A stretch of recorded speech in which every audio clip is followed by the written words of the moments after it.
ഒരു ദിവസം രാവിലെ ഒരു കൊക്ക് ഭക്ഷണം അന്വേഷിച്ച് പുഴക്കരയിലൂടെ നടക്കുകയായിരുന്നു.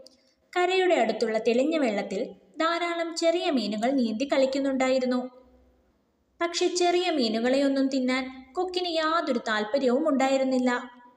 പുഴയിൽ നീന്തി കളിച്ചുകൊണ്ടിരുന്ന ഒരു താറാവ് കൊക്കിനോട് ചോദിച്ചു, "നീ എന്താണ് ഈ മീനുകളെയൊന്നും ഭക്ഷിക്കാത്തത്?"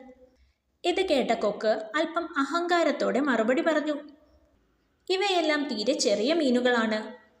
ഇവയെപ്പോലെയുള്ളവരെ ഭക്ഷിക്കാനായി ചുണ്ടു തുറക്കുന്നത് തന്നെ എന്നെപ്പോലെ ഒരു കൊക്കിന് അപമാനമാണ്." കൊക്ക് വലിയ മീനുകൾ വരാനായി പുഴക്കരയിൽ തന്നെ കാത്തിരുന്നു. അല്പസമയം കൂടി കഴിഞ്ഞുപോയി. വെയിലിന്റെ കാഠിന്യം കൂടി വന്നപ്പോൾ മീനുകളെല്ലാം പുഴക്കരയിൽ നിന്നും ആഴം കൂടിയ ഭാഗത്തേക്ക് നീന്തിപ്പോയി. കൊക്കാകട്ടെ ഒരുപാട് സമയം പിന്നെയും കാത്തിരുന്നു.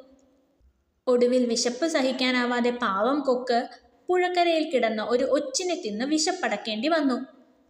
തന്റെ അഹങ്കാരം മൂലമാണ് തനിക്കൊരു ചെറിയ മീനിനെ പോലും കിട്ടാതിരുന്നതെന്ന് കൊക്കിന് മനസ്സിലായി.